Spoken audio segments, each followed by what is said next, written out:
Hello there everyone, and welcome back to my channel. I hope you're all doing really well.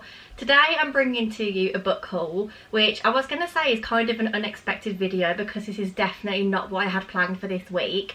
However, do we really expect anything less than me than to trip and fall into a bookshop, buy far too many books and then present them to you all? Probably not.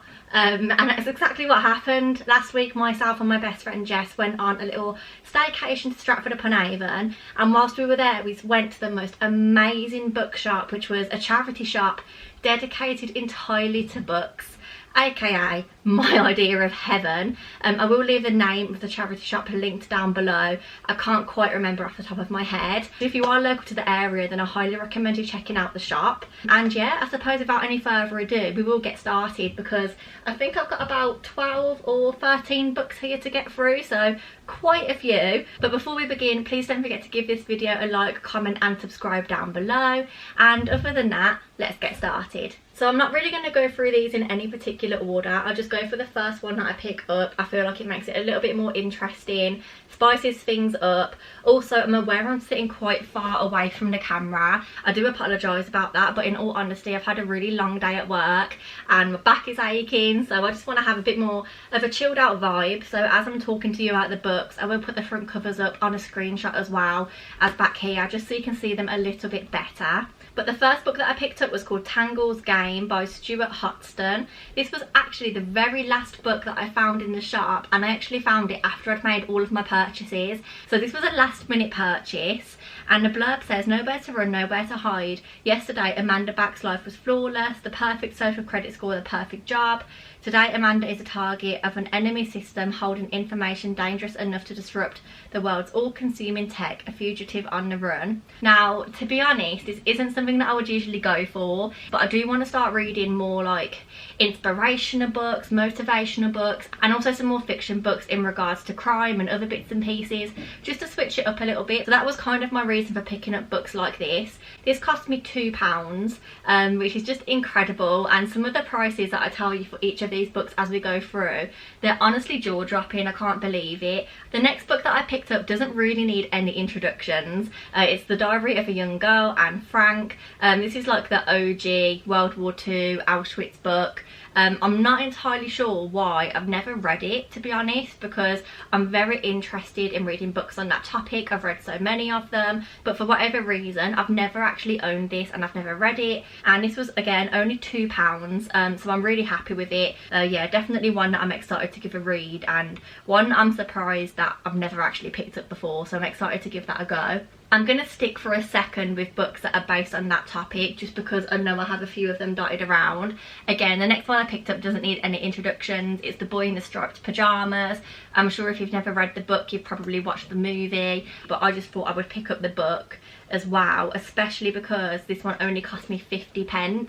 So near the tills in the bookshop they actually have a 50p section, and I did get a few more books off it as well, so I'll be keeping my eye out for those and be sure to let you know when the price is. But this was in that section, and I just thought for 50p I couldn't turn it down because I really enjoy reading this topic. This is obviously such a popular book and film, so I thought I would get it for that price, and it's in such good condition too. I also picked up The Choice by Edith Eger, or Ager. I'm not too sure how you would pronounce that. Apologies if I've got that wrong. Again, exactly the same sort of topic, but I have seen this quite recently in like Asda and Tesco's, so it is actually quite a new book that's out. This is in amazing condition. It was only £2 again, so I was really happy with that. Just to give you a bit of background on it, because I'm aware I haven't done so for the last two books, the blurb says it's 1944 and 16-year-old ballerina Edith is sent to Auschwitz. Separated from her parents on arrival, she endures unimaginable experiences, including being made to dance for the infamous Joseph Mengele. When the camp is finally liberated, she is pulled from a pile of bodies barely alive, and it does go on after that, but that kind of gives you a little brief summary of the book. Definitely excited to give that one a go because I think it touches on topics that I haven't read as much about, so that will be a really interesting one to read too. Okay, moving on, we do have some more light-hearted reads, I promise. This one is called The Particular Sadness of Lemon Cake by Jodi Picoult. Now, I've heard of this author so many times before. I know that she's really big. and I've never actually read anything by her, probably because they're not my usual cup of tea genre wise. But again, this one was in the 50p section, and I kind of just had a look at every single book that was in there because obviously it's such a good deal, and I just thought it sounded interesting. So I won't read all of the blurb, but I will read a little bit of it. So on the eve of her 9th birthday, Rose bites into her homemade lemon cake by her mother. She discovers that she has a magical gift, and she can taste her mother's emotions in the slice. And so from that, she can kind of recognise everyone's emotions around her, read them really well, and then obviously with that becomes like some harsh truths about her emotions in her family members and her friends. Yeah, I thought that sounded really interesting. Probably one that I would not have picked up if it wasn't in the 50p section, but I don't think I would have looked at this regardless, to be honest. So I'm quite glad that it was, because as I said, it's not usually a topic that I reach for, and I really want to try and start reading more of those types of books. So I'm very excited to give that a go, and even more happy that it was only 50p. Now this book really caused me a massive debate in the bookshop. This is called The Rosy Resort by Graham Simpson. Yeah, Graham Simpson. Again, sorry if I've pronounced that wrong. And it caused me a massive debate, as I said, because they had a first book in the series, which I think was called The Rosy Effect. And it was when like the man and the woman met and got married, and then the Rosy Resort is when they've had their child. And I was going to pick up the first one as well, because I didn't think it was worth me picking up this one, which is the second in the series, without reading the first. But I just read the blurb of the first one and it wasn't really for me. But I didn't want to put this one back, so I kind of hope that when I get around to reading it, it still makes sense to me, even though I've not heard of the characters or anything yet. But it's basically about, well, I'll read you the blurb. So Don, scientist, husband, father, and the world's greatest problem solver, met his wife Rosie by inventing the Wife Project. But 10 years on from marrying the world's most incompatible woman, Don is facing a set of human dilemmas tougher than the trickiest of equations. Don and Rosie's son Hudson is smart, but he's not fitting in at school. His teachers want an autism assessment. This leaves Don facing some tough questions. Is the man with a rational approach to everything ready to tackle big truths about his son, himself, and his own childhood? This one was £2, I believe. Yeah, £2. I'm really excited to give that a go. I just hope that it makes sense without reading the first one, because this sounds really good, but the first one just didn't sound as good to me, in my opinion. A completely switch of genre now. I've got the book club here, and again, I've seen this in like Asda, Tesco's. It's quite popular, or has been quite popular in recent times, and it's kind of like a murder mystery. It's fiction, again something that I wanted to get into, and it's got a very short blurb, so I'll just read it out to you. It says, the book club was her idea, of course. It was her way into the group, a chance to get close. I knew from the day she arrived she couldn't be trusted, and I was right, because Alice didn't come to the village for peace and quiet. She came for revenge. And I don't think that really gives away too much, which is kind of what intrigues me about the book. I also had the guest list in my hand when I was in the shop, but I told myself I had to choose between that and this, and I feel like this one just jumped out a little bit more to me because it sounds very mysterious, and like I say, the blurb doesn't really give anything away, but at the same time it gives you the vibe of what the book is going to be. This was also £2, and I really don't want to say that I'm excited to give it a go, because I've also said that a lot in this video, but I'm really excited to give this a go and read it. Again, very different to what I'm usually used to, but something that kind of excites me. This book is very intriguing. I might read this at some point soon. Okay, let's readjust our position slightly because I'm getting a little bit crampy. We've not got that many books left, and this next one actually caught my attention based on the front cover. And I know they say don't judge a book by its cover, but it definitely caught my attention. As I said, I just thought it was really pretty, cute, interesting. I kind of liked the, like, I don't know what you call this on the back, like sketch work maybe, I don't know, I'm no artist, but I just thought it was quite an interesting front cover. It's called The #1 Ladies Detective Agency by Alexander McCall Smith, and from what I remember, it's about a private detective in Botswana. Yes, it is a female private detective in Botswana. If you've got a problem and no one else can help you, then pay a visit to this detective. Her methods may not be conventional and her manner not exactly Miss Marple, but she's got warmth, wit and canny intuition on her side. Precious is going to need them all as she sets out on a trail of a missing child, a case that tumbles our hero into a hotbed of strange situations and more than a little danger. I just thought that was a little bit intriguing, and it was also quite a short book as well. I believe it's only got just over 200 pages in it.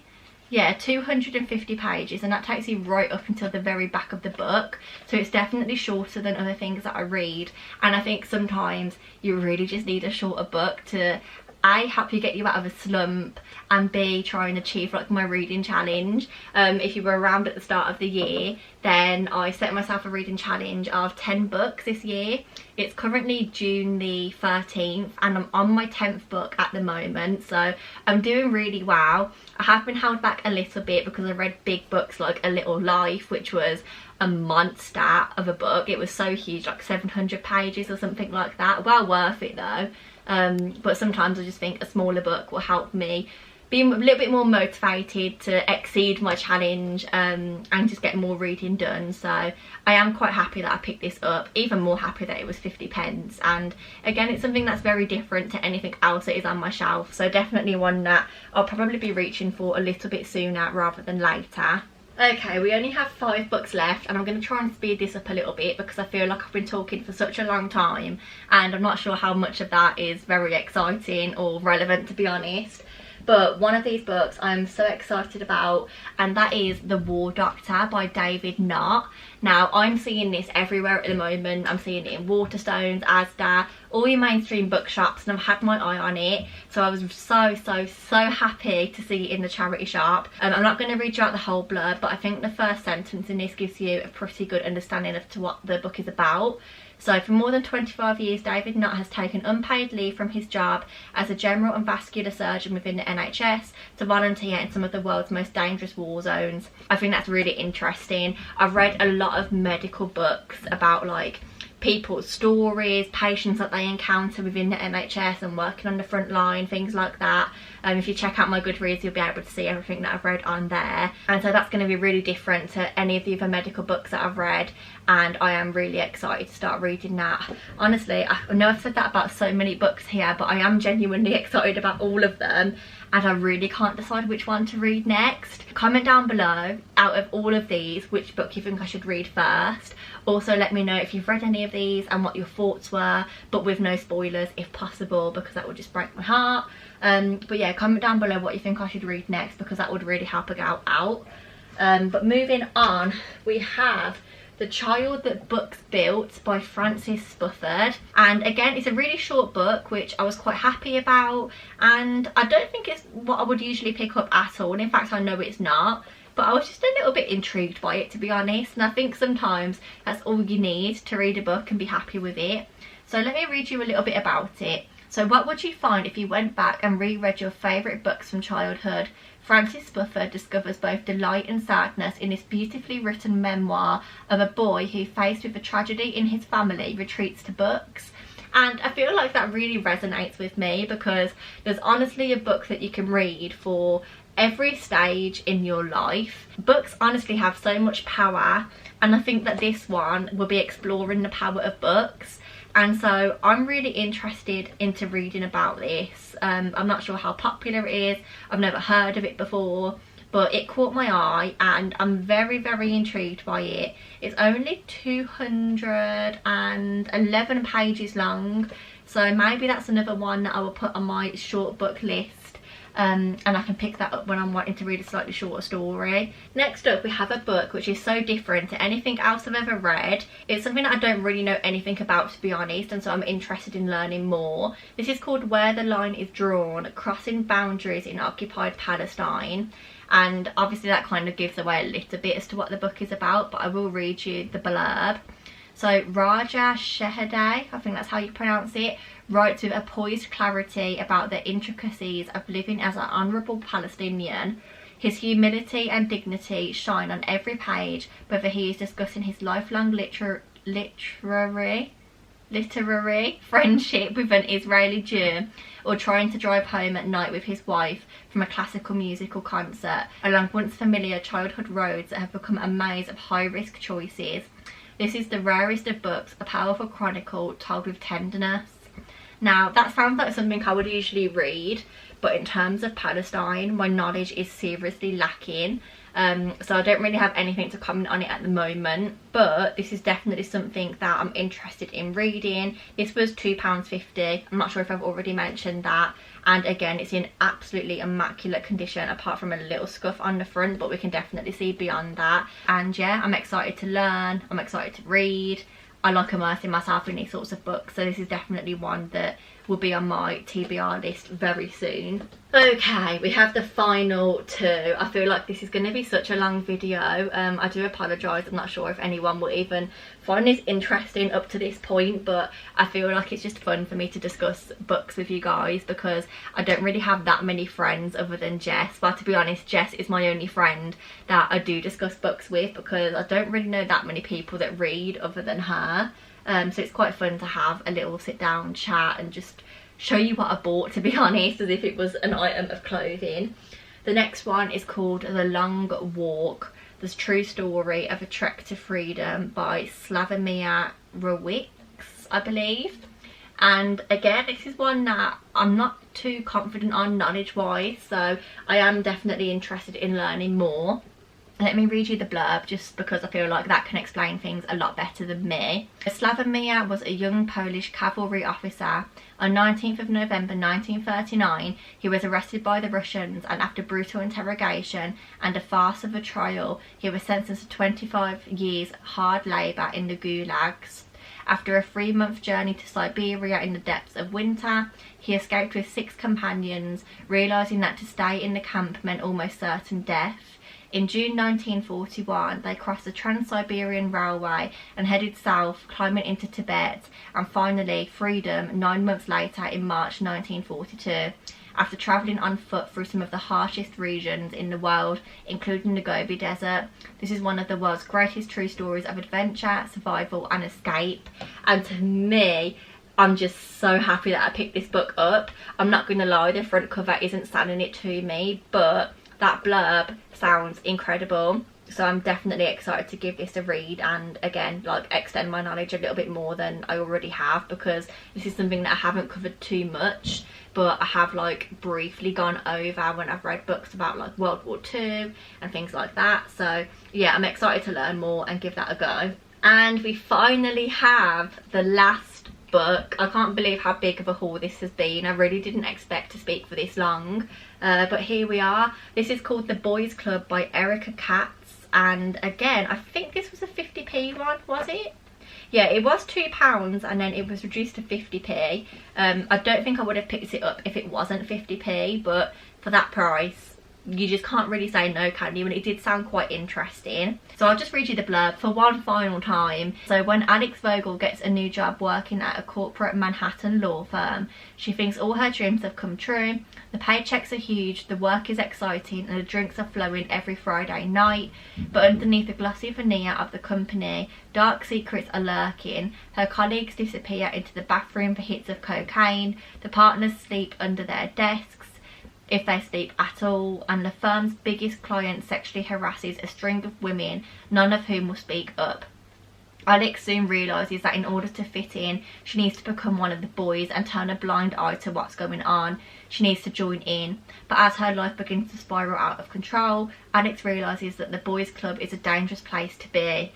Now, when I read it in the shop, I was in two minds about it, and I still am. As I said, I wouldn't have picked it up if it weren't 50p. I feel like it might annoy me a little bit as Alex turns a blind eye to what's going on, but I will give it a go. I'll see what I think. I'll come back to you with a review and I'll let you know. But as I said, that was actually my last book, and I feel like I've been talking for absolutely ages. So I am going to swiftly bring this video to a close. I do really hope you enjoyed watching my book haul. haul, please be sure that if you are local to the area, or if you're in Warwickshire, or even if you just fancy a fun day out to go and get some awesome books, to go and check out that charity shop bookshop that we went to, because it was honestly incredible. The staff in there were so friendly, the books were amazing, they were in great condition, and it was just a really lovely place to be. I'll definitely be returning for a day trip, probably sooner rather than later. But yeah, also, as I said, comment down below what book you think I should read first out of this bunch, because it's going to be so hard for me to choose. And other than that, I do really hope you enjoyed the video. Please don't forget to like, comment and subscribe down below. And other than that, I look forward to seeing you all very soon in my next one. Goodbye.